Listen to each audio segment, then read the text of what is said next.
आजाद Hindustan live, सच के साथ। स्वर्गीय श्री चंद्रकांत गुप्ता के नाम से जाना जाएगा बस स्टैंड पर नवनिर्मित शॉपिंग कॉम्प्लेक्स। नगर के बस स्टैंड पर नगरपालिका बड़वाह द्वारा नवनिर्मित शॉपिंग कॉम्प्लेक्स का नामकरण अब दादा भाई के नाम से लोकप्रिय भाजपा के वरिष्ठतम नेता स्वर्गीय श्री चंद्रकांत जी गुप्ता के नाम से किया जाएगा। यह निर्णय नगरपालिका परिषद की बैठक में अध्यक्ष श्री राकेश गुप्ता एवं पार्षदों की सर्वसम्मति से किया गया। आजाद हिंदुस्तान से बातचीत करते हुए नगरपालिका अध्यक्ष श्री राकेश गुप्ता ने कहा कि दादा भाई श्री चंद्रकांत गुप्ता बड़वाह विधानसभा के विकासशील नेता और भाजपा के मजबूत आधार स्तंभ थे। बड़वाह विधानसभा क्षेत्र के ज्यादातर भाजपा नेता जो वर्तमान सेवारत है, दादा भाई की प्रेरणा से ही आगे बढ़े। इसलिए दादा भाई की यादों को चिर स्मृति बनाए रखने के लिए यह निर्णय लिया गया। श्री गुप्ता ने कहा, मुझे खुशी है कि सभी पार्षदों ने एक मत से निर्णय लिया। उन्होंने अवैध कनेक्शन को वैध कनेक्शन की तय राशि को कम करने के निर्णय को भी जनता के लिए राहत भरा निर्णय बताया। आपको बता दें, इस राहत का प्रस्ताव उपभोक्ताओं की मांग पर खुद अध्यक्ष श्री गुप्ता ने ही रखा था। इस संबंध में आजाद हिंदुस्तान ने नगरपालिका अध्यक्ष श्री राकेश गुप्ता से भी सीधी बात की।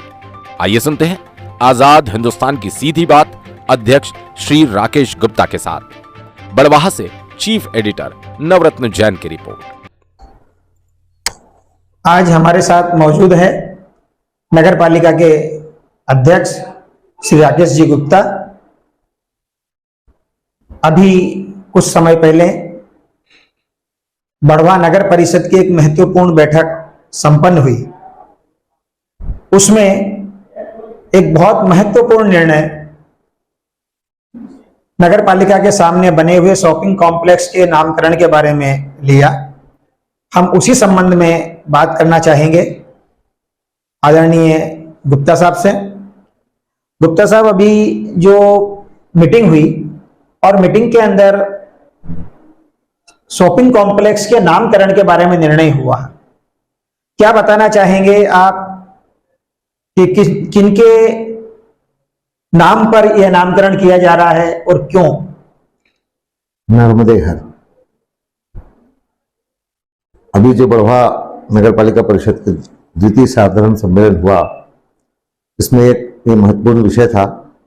हम लोगों ने प्रस्ताव रखा था कि जो शॉपिंग कॉम्प्लेक्स नगर पालिका के सामने बना है और अच्छा बड़ा कॉम्प्लेक्स है, क्योंकि ये पिछली परिषद में भी हमने ये प्रस्ताव रखा था, किसी कारणों से वो नहीं हो पाया। इसलिए अब हमारी तो जिम्मेदारी बनती थी कि स्वर्गीय चंद्रकांत गुप्ता जी, जिनको हम लोग दादा भाई बोलते थे, हम लोग बचपन से जब छोटे से थे और शाखा जाते थे, उस समय से वो सक्रिय राजनीति में बहुत प्रमुखता से थे। और हमारे सब देखते हुए आज हम ये मानते हैं कि पूरी बड़वाह सोनावत क्षेत्र की जो भारतीय जनता पार्टी की जो टीम है, कहीं ना कहीं आदरणीय दादा भाई से मार्गदर्शन लेकर, उनसे प्रेरणा लेकर हम लोग राजनीति में आए हैं। और हम सब लोगों ने, चाहे वो किसी भी पार्टी का रहा हो, पूरे हमारे क्षेत्र ने देखा कि उन्होंने अपना पूरा जीवन जो है वो सार्वजनिक जीवन में भारतीय जनता पार्टी के माध्यम से राजनीति में लगाया है। और इतना बड़ा, इतना लंबा जो उनका जीवन रहा है, जिसमें वो संसदीय सचिव बनकर मुख्यमंत्री से संबद्ध प्रभार संभाला उन्होंने, तो निश्चित रूप से वो जिस तरह से कोरोना की बीमारी में और इस सब में हमारे बीच से चले गए। हालांकि अभी हम सब लोग चाहते थे कि और लंबे समय तक वो हमको मार्गदर्शन देते रहे, हमारे साथ रहें, लेकिन ये तो विधि का विधान है। लेकिन हम लोगों को आज बिल्कुल इस बात की नितांत आवश्यकता लगती है कि बड़वाह शहर में उनका नाम हमेशा लिया जाए। उन्होंने इतना लंबे समय जो भारतीय जनता पार्टी की और इस क्षेत्र की सार्वजनिक जीवन में सेवा की है, हमारे जैसे सैकड़ों कार्यकर्ताओं की फौज उन्होंने तैयार की है, तो हम लोग एक अपनी तरफ से श्रद्धांजलि के रूप में इस विषय को लेकर आए थे। और बहुत खुशी की बात है, इसके लिए मैं सभी का हृदय से आभार व्यक्त करता हूँ, सभी सम्मानीय पार्षदों का, जिन्होंने एक मत से इस प्रस्ताव को स्वीकार किया है। और अब जो है ये शॉपिंग कॉम्प्लेक्स, चूंकि अभी इसमें कुछ दुकानें और बाकी थी नीलामी की, वो सब भी प्रक्रिया हो जाएगी और बहुत जल्दी यहाँ पर बड़ा मार्केट डेवलप होगा, जो स्वर्गीय चंद्रकांत गुप्ता जी के नाम पर मार्केट किया जाएगा। और हम सबको बहुत खुशी है कि हमारी पूरी परिषद ने इसमें हमारा साथ देकर उनके लिए एक सच्ची श्रद्धांजलि का ये काम किया है। नगर पालिका अध्यक्ष के रूप में भी आदरणीय चंद्रकांत जी साहब गुप्ता यहाँ पे संभवतः रहे थे जी। और उन्होंने एक ऐसा प्रयास चालू किया था कि कोई भी शिकायत आती थी तो उसको निवारण करके घर बैठे सूचना पहुंचाया करते थे।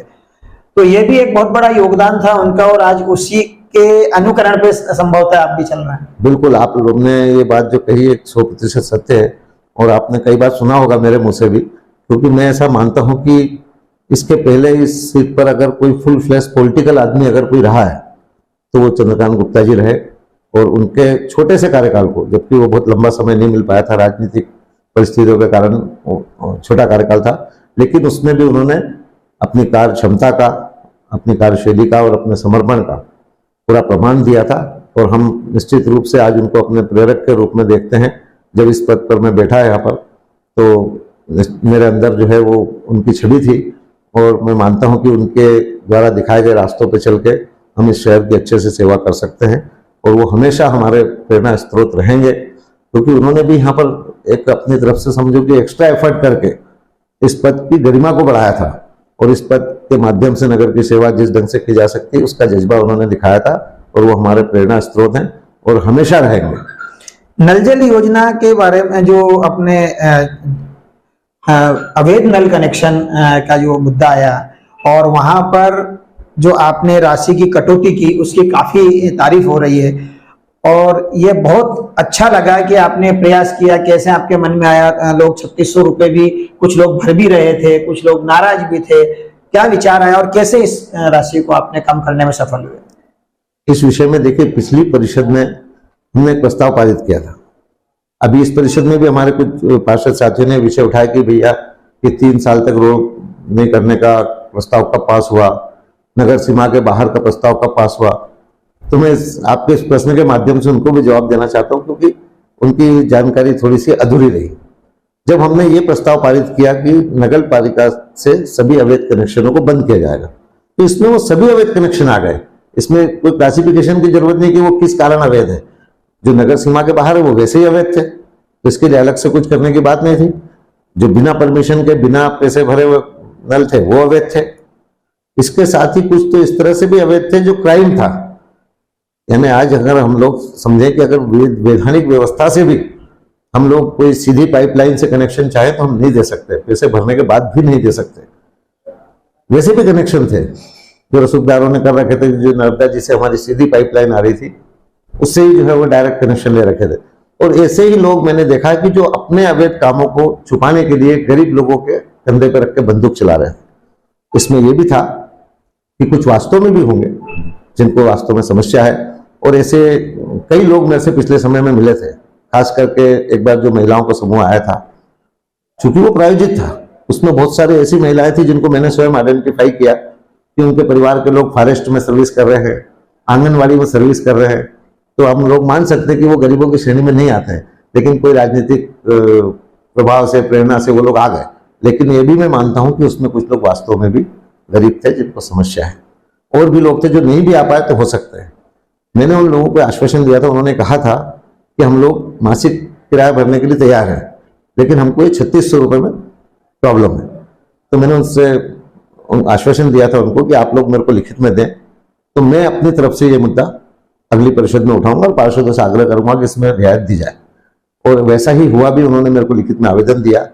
इसलिए जब सारे विषय, इस बैठक में कोई विषय नहीं था, लेकिन ये सारे विषय समाप्त होने के बाद में जब अध्यक्ष की अनुमति से जो विषय उठाए जाते हैं उसमें मैंने सब लोगों से अनुमति लेकर ये विषय उठाया, और इसमें सभी पार्षदों से आग्रह किया कि भाई ये 3600 रुपये में हम लोग क्या कर सकते हैं, तो हम कुछ रियायत दें इसमें। क्योंकि सभी पार्षदों ने अपनी अपनी राय दी, लेकिन उसमें भी एक सीमाएं थी।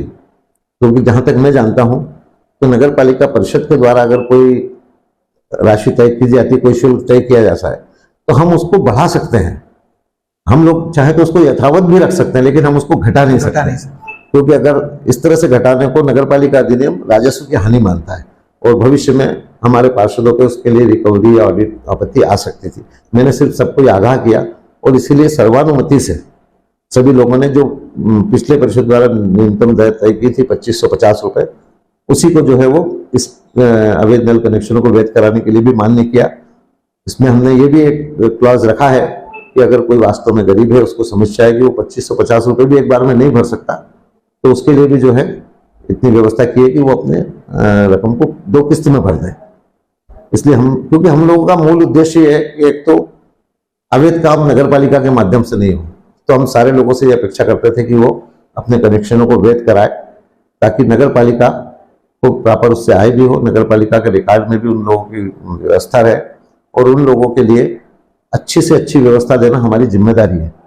और जैसा मैंने आपको पहले भी बताया कि हम लोग तब ये मानते हैं कि अगर ये जो शुल्क है इसके माध्यम से हम खाली जल प्रदाय के लिए जो बिजली का व्यय होता है, अगर हम उतना भी कर पाए तो भी हम लोग अभी वर्तमान में संतुष्ट है, क्योंकि नगर पालिका की स्थिति अभी ऐसी नहीं है कि वो इतने कर्मचारियों को जो जल प्रदाय में लगे हैं उनको तनख्वाह भी दे, वसूली के लिए भी तनख्वाह दे, और साथ में जो इतना भारी बिल जो हर लगभग 14-15 लाख रुपए प्रति माह का बिल आ रहा है, तो कम से कम इसमें हमको मदद मिले, इसी भावना से हम लोग कर रहे हैं। हमको किसी को परेशान करना, किसी तरह की वसूली करना, ये हमारा उद्देश्य नहीं है। हमारा उद्देश्य सिर्फ ये है कि सिस्टम को ठीक से करके लोगों को अच्छी से अच्छी व्यवस्था दें। साथ ही नगर पालिका की भी स्थिति को हम लोग स्वावलंबी बनाना चाहते हैं, और उसी दिशा में हम सब लोगों ने ये प्रयास किया था।